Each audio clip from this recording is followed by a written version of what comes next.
I don't think I should be recording. I'm wasting space here.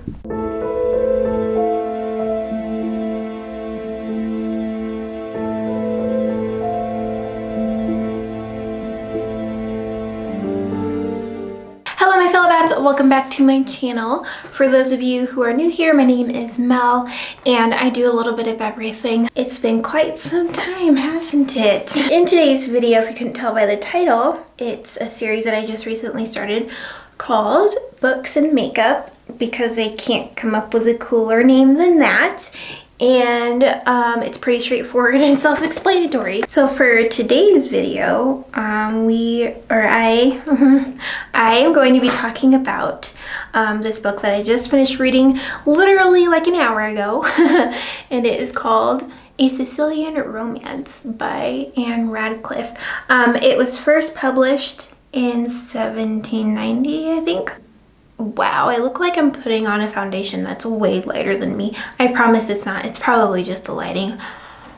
It's not that much lighter than me. I mean, with COVID, like, you can't go in and try things on anymore, or at least, well, I haven't tried because I'm not trying to.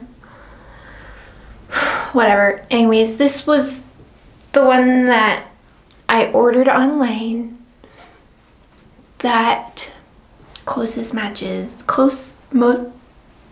that for the most part matches my neck. Okay, so whatever. I have the Oxford World's Classics edition or whatever of the book, and it's not that long of a read and it's pretty easy to read if you're used to language like this, and I am. It's actually easier for me to read books like this than it is for me to read more modern pieces.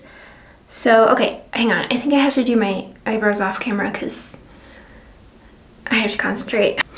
Okay, eyebrows are done. So, look, I don't even know how to. I don't even know how to start. Oh my gosh, I suck at this. So basically, it starts with these two sisters. Their names are Emilia and Julia, and they're living their best lives right now. Okay, they're just chilling at home. They're living with this woman who's basically like their teacher, mentor, whatever. Her name is, we'll call her Madame. It's actually Madame de Menon. She teaches them, well, obviously like how to read because she basically raises them.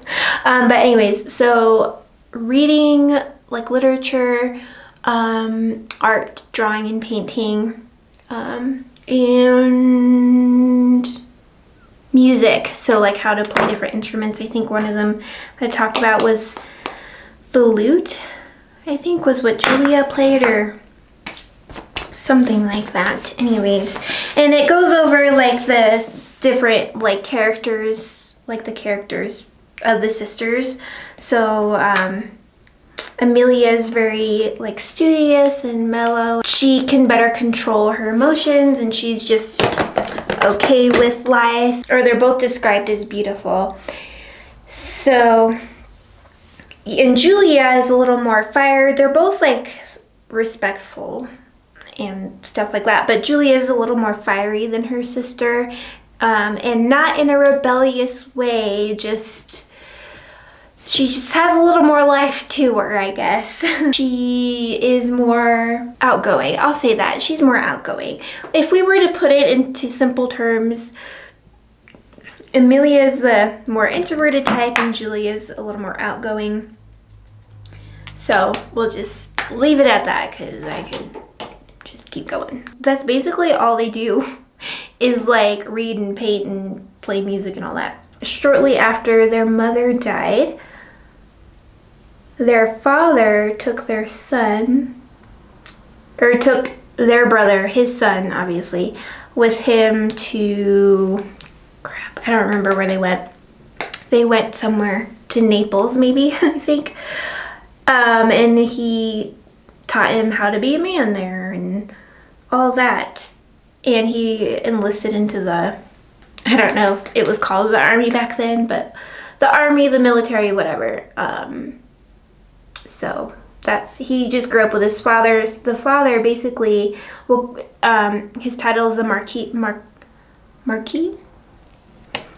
And so we'll call him the Marquis. And yeah, so also while he's over there, he remarries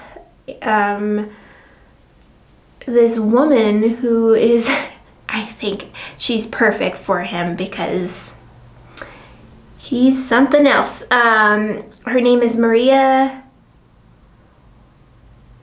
Her name is Maria something. We'll call her Maria. Okay, so her name is Maria, and she is perfect for him because she lives like she's a very lavish individual. She's very ostentatious and just all about the life of vice. Okay, so that's how she is, and I say that she's perfect for him because he's very proud,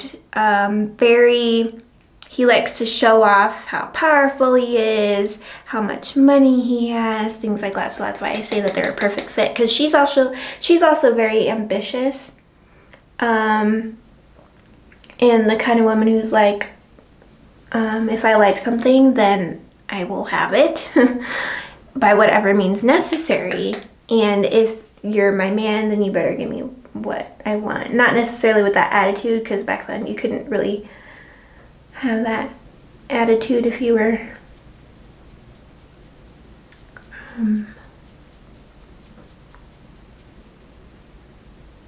yeah.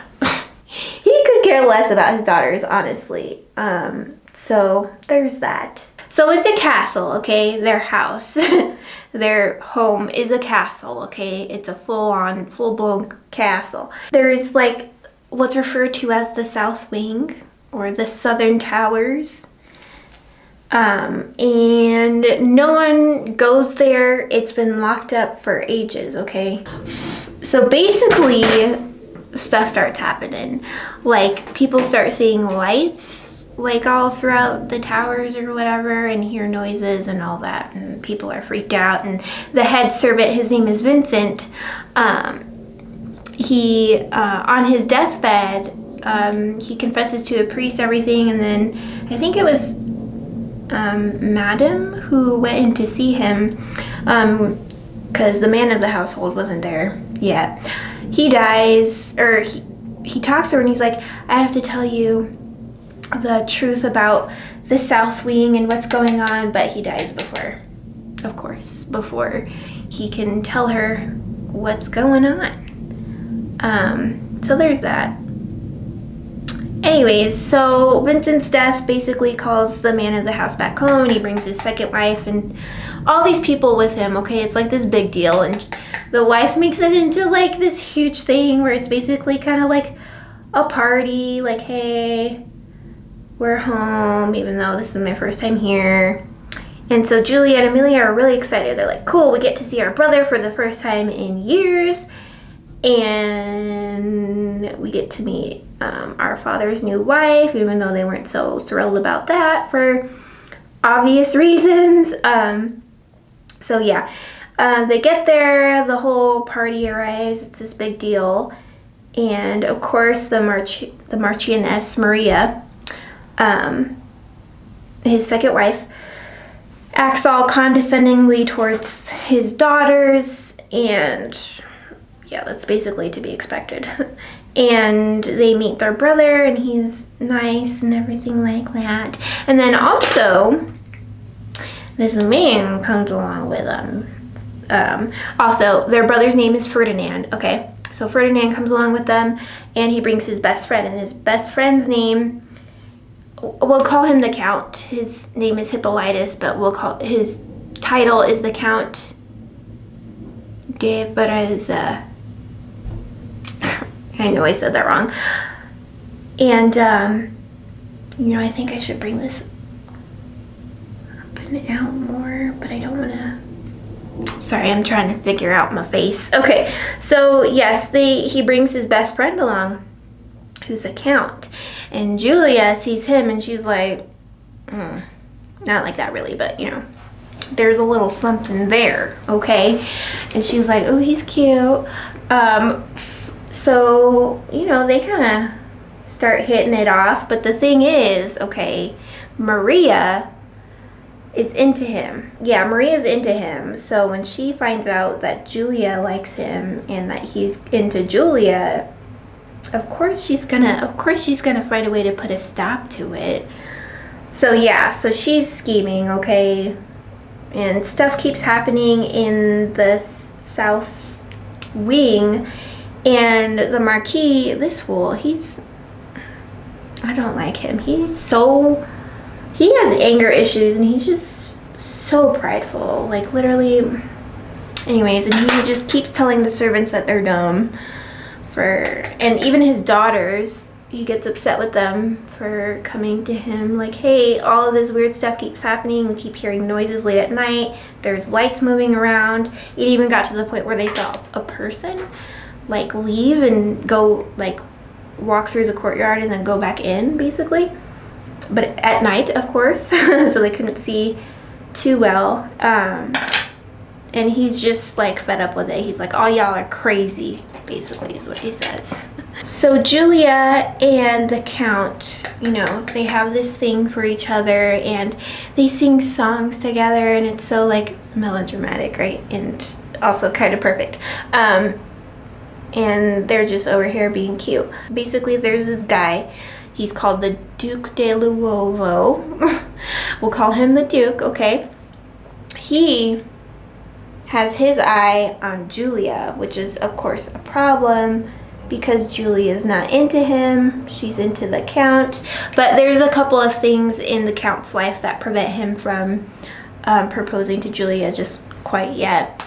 Also, I think the Duke is richer than the Count, so of course that matters. So the Duke asks the Marquis for Julia's hand in marriage, and without even talking to her about it, he's like, heck yes, let's make it happen. So he schedules a private interview between them, you know, like, hey, I'm your future husband. It's like, oh, okay, this is like my second time seeing you. So that happens. And so, you know, of course, Julia's like, it's so melodramatic, but basically she's very upset and unhappy and in despair, okay? And so she obviously doesn't want to marry the Duke. So during their private interview, she appeals to his better nature, okay? And she's basically like, hey, you're nice, but I can't give my heart to someone to whom it doesn't belong, you know, if it already belongs to someone else. So she's kind of hinting that she is interested in someone else, okay? The Duke is like, okay, and he goes back to her father and tells her everything. Her father calls her in and basically lays her out, okay?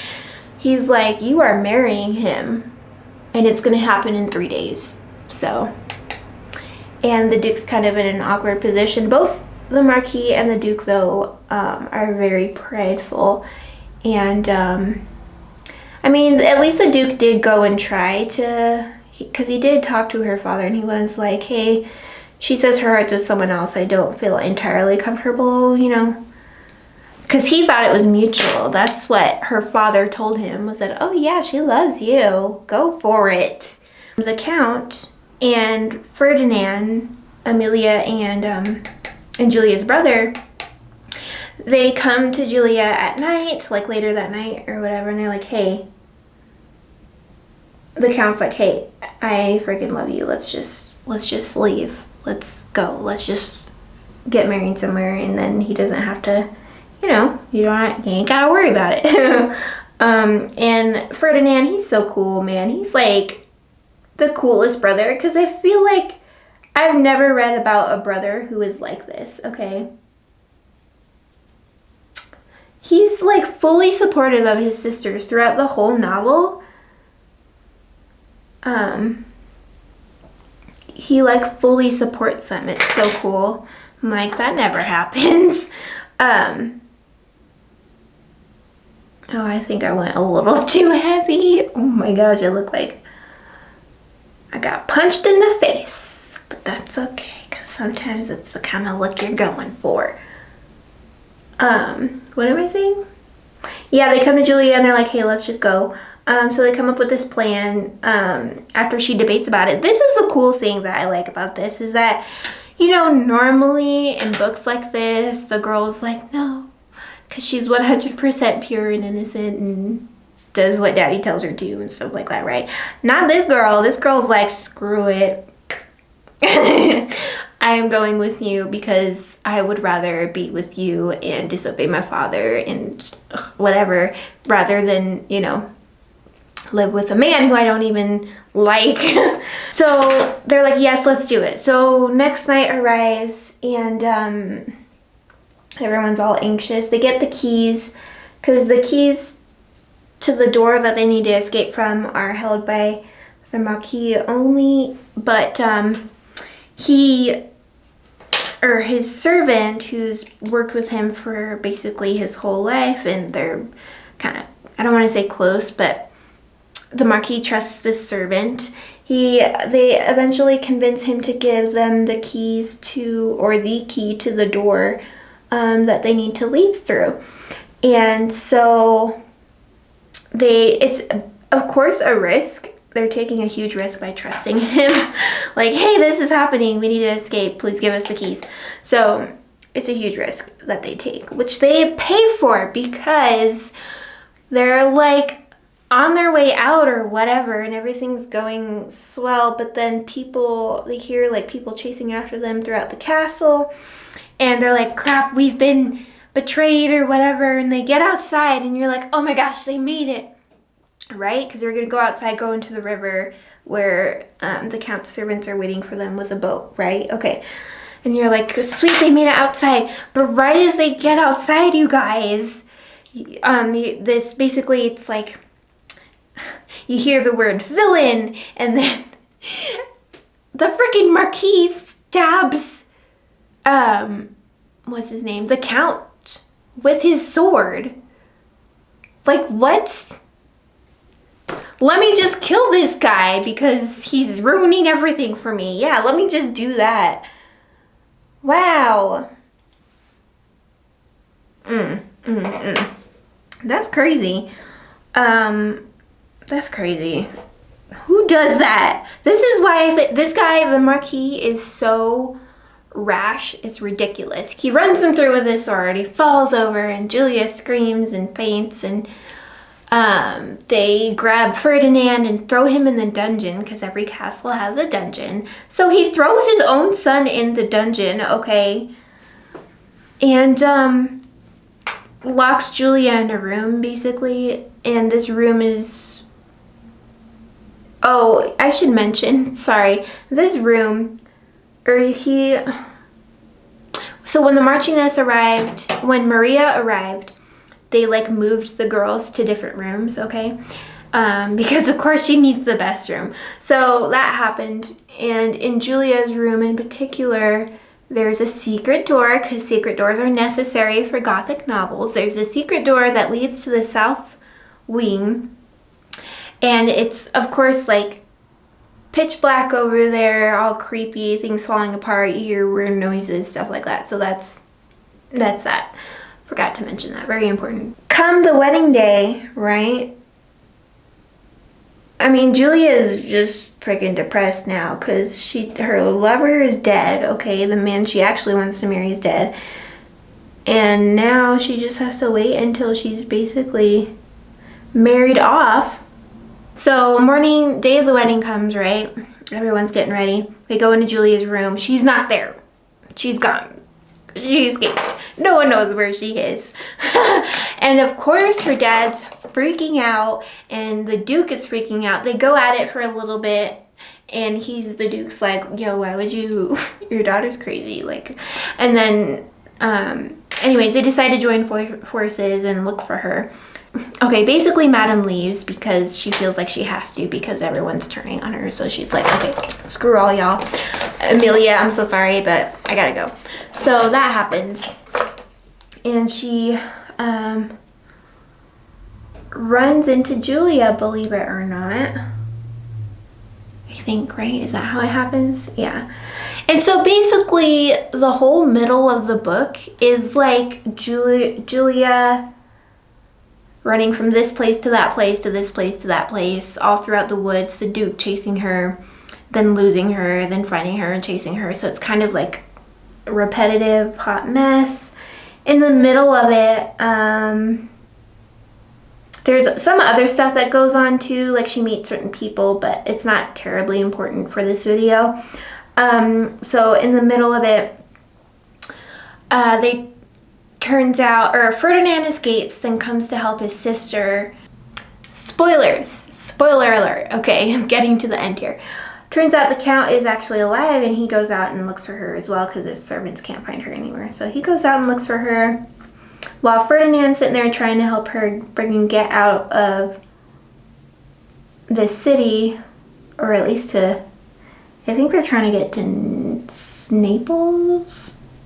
I don't know, whatever. Anyways, so long story short, they get found a couple times actually, and once they actually get caught by banditti, which is kind of stressful actually.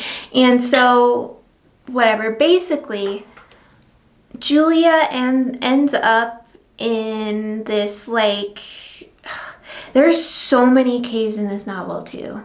Like, there's a lot of caves. Caves are a thing. A lot of woods and wilderness, but a lot of caves. So one of the many caves that Julia enters to escape from the Duke Inn or whatever, there's a door. She finds a door. Believe it or not, she finds a door in the middle of a cave. Okay. After crawling through like this weird crack or whatever. So she finds a door, she goes through that door, she finds a room, okay, through that door. There's a room, a small room. And in that room, y'all, in that room, she finds her mother. This whole time, we've been told that she's dead, okay? But she finds her mother in this room, and you're like, what the heck? All these people coming back to life who we thought were dead are really dead? Yeah, it turns out, the Marquis just basically just took her and threw her down there. It turns out they're actually under the castle, their home or whatever. He just threw her down there because he just wasn't happy with her. Also, he was in love with, or he met and married Maria and all that. So he was like, yeah, I gotta get rid of you because I don't like you anymore and you're just in my way and whatever. So yeah. That happened, but they can't get out. They're trapped down there because the door she went through was like a one-way door. So that's great. Meanwhile, upstairs, Maria's getting a little too cozy with someone, with a new person who's around, a new friend or whatever that they have staying there. She's getting a little too close to him, okay? So close, in fact, that one of the Marquis' servants goes to him and he's like, yo, your woman's being unfaithful with you, which takes a lot of guts from, you know, a servant. Anyway, so he does that. And the Marquis, in the book, it said that suddenly he's like all upset, and because he was like in love and all that, and he goes back and forth between wanting to kill her, because, you know, that's what he does best, wanting to kill her for what she's done, but also like not wanting to believe it, which makes sense because he supposedly loves her. In my opinion, he doesn't love her at all. He's just infatuated with her. Two very different things. Anyways, so he doesn't want to believe it, but the servant's like, hey, you can, if you don't believe me, you can, you know, catch them or whatever, because this is their spot. So the Marquis goes to their spot, hides out, waits for them to arrive, sees that that Maria is in fact cheating on him with this fellow who's a coward, by the way. Anyways, so he sees them, okay? And then you remember how I told you he's rash? He's totally rash, okay? He sees them and like he obviously feels some type of way, but instead of, I don't know, he basically whips out his sword and runs at the guy, and the guy ends up running away or whatever. When that happened, Maria fainted. It's just so funny. I wonder, like, if back then women actually fainted as much as they do in novels that were written back then. You know what I mean? Because it's just, I think it's funny. I've also never fainted, so whatever. Anyways, so she faints. He contemplates killing her right then and there, but he doesn't because he supposedly loves her. Okay, so that happens. Okay, so that happens, and he's just feeling some type of way. Okay, first of all, he's got the dilemma with his daughter. Can't find his daughter anywhere to marry the freaking Duke, and then on top of that, he's about to get caught for, you know, imprisoning his first wife and faking her death. So he comes to the conclusion that the only way to fix that problem is that he kills her, actually. So he's not caught lying about her being dead, because she actually is dead. I don't know what you're talking about. She's not down there. So he poisons her food, takes it down to her. That happens. So, and he feels really guilty about it, which is, it's weird because we don't really hear a lot about how the Marquis thinks, like, from his perspective, or we just don't get to hear from him a lot until this point in the book, the very end, because, well, I don't know why, but that's just what happens. So anyways, it's weird that he's all of a sudden feeling nice and potentially merciful. So he goes to his room, and he's, on top of everything that he's feeling, some physical stuff starts to happen to him. Like, he starts feeling lightheaded and all of that, and he can barely stand up, and he faints on his bed or whatever. His servant finds him knocked out, basically, and puts him in his bed or whatever, and he's like, I'm dying, which is true, but at the time you're like, wow, this is so dramatic. But yeah, he is in fact dying, because, like, right as so the servant finds his master, finds the Marquis, like, freaking struggling over here, like, pale as death, right? Puts him in his bed, goes, the Marquis asks for his son and his wife. So he goes and grabs Ferdinand, because Ferdinand was caught. They were like, Anne threw that in there. She was like, oh yeah, by the way, he was caught. I forgot to say that. So he was caught. Ferdinand comes in, and then right as Ferdinand comes in, another servant, like, you hear a servant scream down the hall. She runs over, points over to where the Marchioness's room is. Ferdinand leaves, goes over to see what's up. Y'all, she committed suicide. When he walks in, she's like, she's described as laying on the couch, soaked in, or bathed in blood, okay? That's not cool. Suicide isn't cool, but, like, yeah. You don't get that a lot, actually, in novels like this, at least not that I've read. Suicide is something to very much be avoided. But she straight up committed suicide. She was like, your words have wounded me. I was like, girl, whatever. You knew exactly what you was doing. And if you didn't want to lose him, then why did you... Whatever. Whatever. Anyways, so she was so upset because he actually threatened to divorce her. So she was so upset that she was like, she just killed herself. She was like, oh, but she threw in there, what'd she say? Hold up, let me just read it for you. When you read this, I shall be no more, but the triumph shall no longer be yours.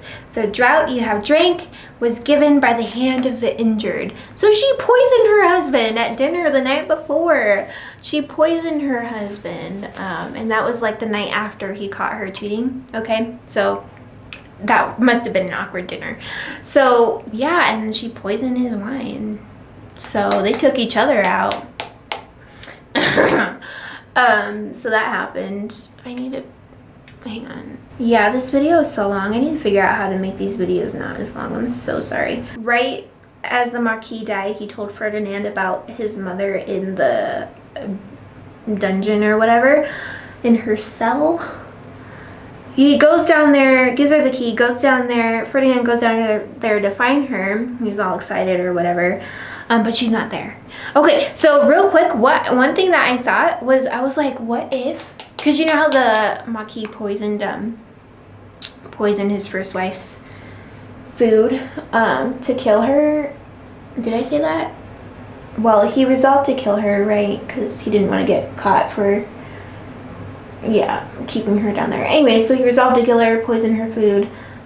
So I was like, what if, because Julia is down there, you know how I said she found her mother, but they couldn't get out. She's been down there with her the whole time.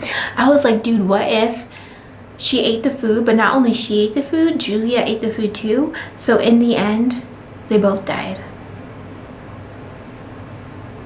He's freaking out because he can't find his sister. He thought his mother was down there, but she's not. And so he's like, well, this is great. So he goes around looking for her, finds them, happens to find them in a lighthouse. I totally messed up my contouring on this side because I have not been paying attention. Oh my gosh. Great, now I have to, I don't think this is fixable.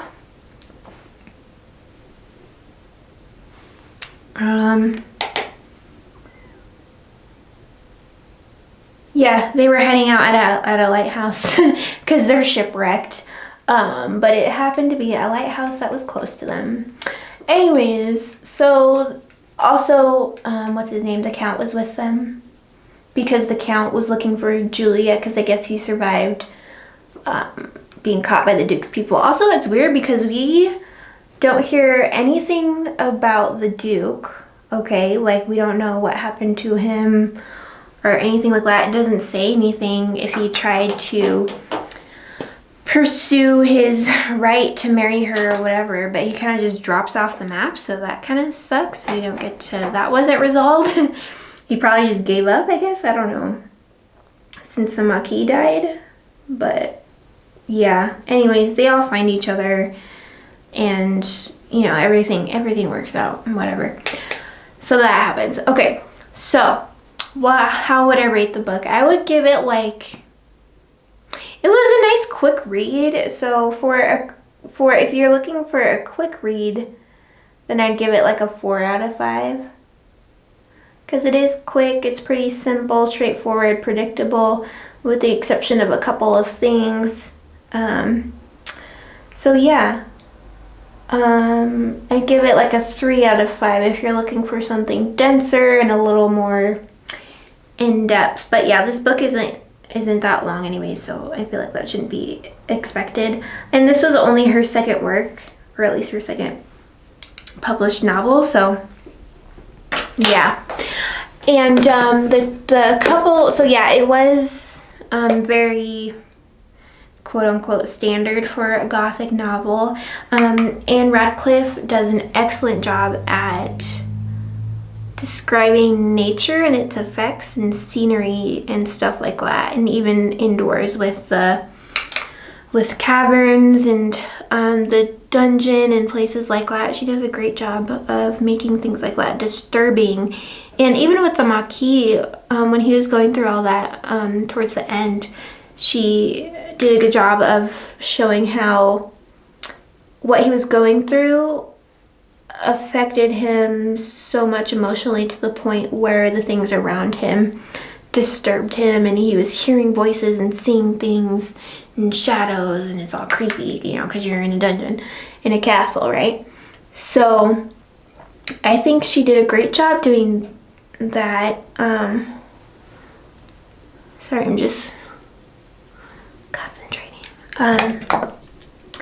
Also, one thing that I do like is the fact that Julia wasn't just your normal 100% pure, 100% innocent, goody little two-shoes girl.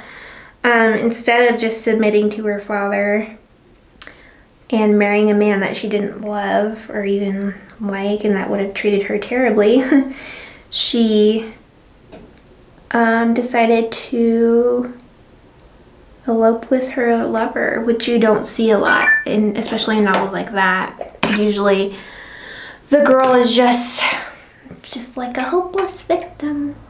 I mean, yeah, she's chased around a lot.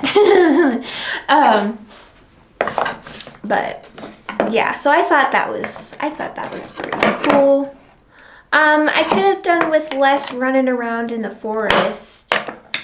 It was just it just got kind of monotonous, like all that chasing in the forest and stuff like that, getting lost, getting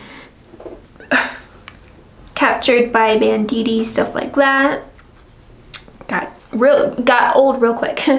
I love how much lashes just change everything. That's as good as it's gonna get.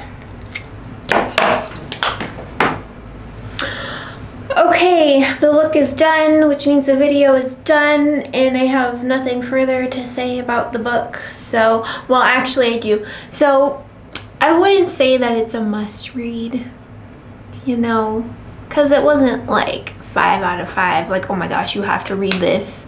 So, I mean, yeah, it was okay. It was nice, I guess, if you need something to, like, hold you over till you get the book that you really want, or just need something to add to your list of 100 books to read for the year. I don't know. It was okay. It wasn't terrible. I don't think you should not read it. But it's not a must. So that's all I have to say about that. Couple of things. Just let me know in the comments if there are any books that you would like me to read and talk about. Also, please let me know if in these videos you would like a full summary and my thoughts on the book, or if you would rather just hear what I think about the book instead of a full summary. That would be great. Yeah, if you could let me know that, just so then I can have some guidance and figure out what exactly it is you guys do and don't want from these videos. So, like this particular series. Oh my gosh, you know what I just realized? I only contoured like right here, and it was only a little bit. Oh my gosh, you guys. Don't let me do that again. Okay, now I messed up. Oh my gosh. Okay, I just need to go. I need to go. Because I'm just making things worse. Okay, you know what? You guys are great. Thanks for sticking around this long if you made it all the way here. I guess I will see you guys in my next video. Bye.